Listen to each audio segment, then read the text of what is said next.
definite major purpose in your labor of love, perhaps.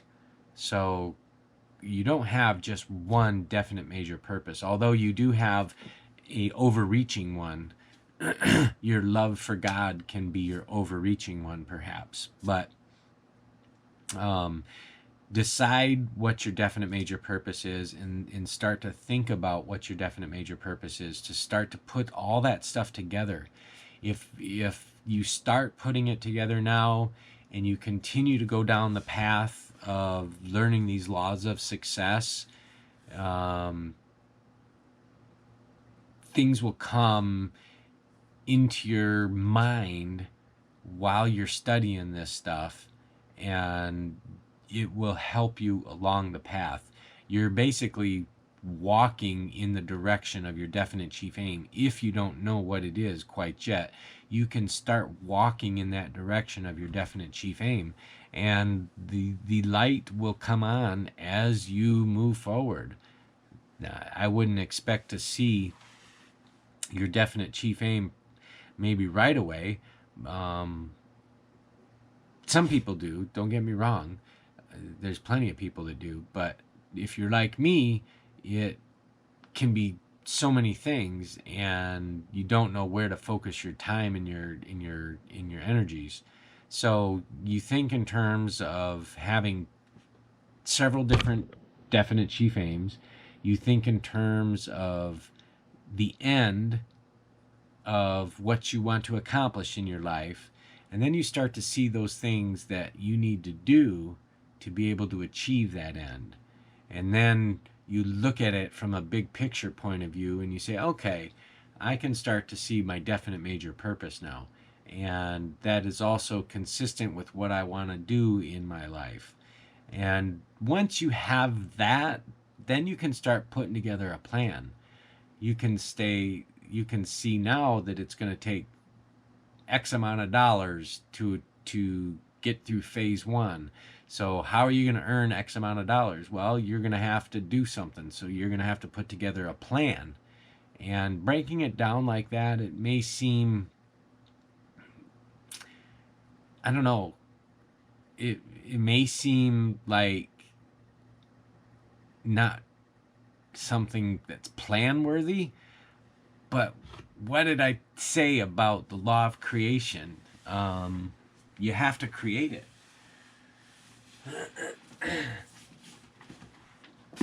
Now, this is what I did. This is this is a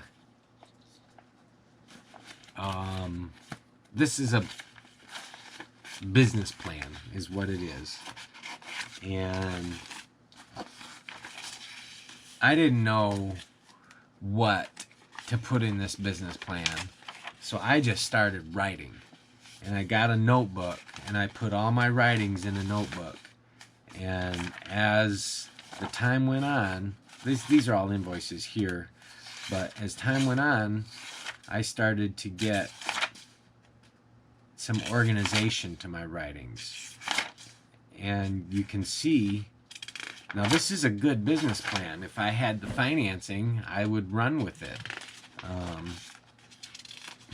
But I would have different thoughts, and I would take a piece of paper and I would write them down, and I would just have, say, a stack of 30 pieces of paper with different topics.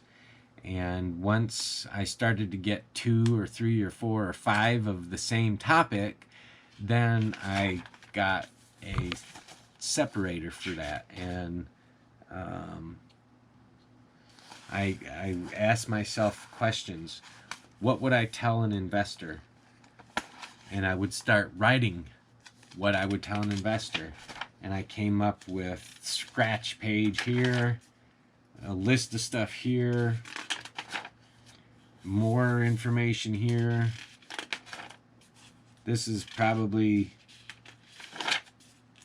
oh my goodness, this is all the stuff that I would tell an investor. And this is probably thoughts that happened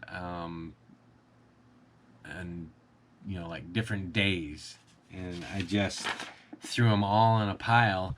And when it was time to go through them, I sorted through them, and that's all the stuff I would tell an investor, guys. I mean, that's quite a bit. But that's the law of creation. That's what I'm trying to explain to you, is that we don't know what it looks like, but we can create it. We have that power. And when you look ahead at your definite chief aim, you can see the things that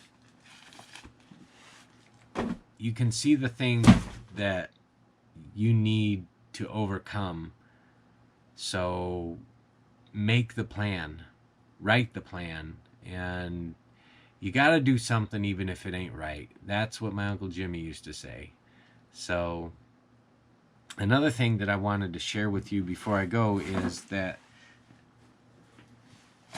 you want to write your plan in blue ink, and you want to write your plan on blank pieces of paper. Now, that's the law of creation for me, is you have a blank sheet. That means you can create. You are the creator. And you use a blue pen because blue is colorful and it is alive. It's more alive than just black and white. So blue pen, blank sheets of paper, take your idea, write it down first, then start asking yourself different questions about that idea. What would I tell an investor? What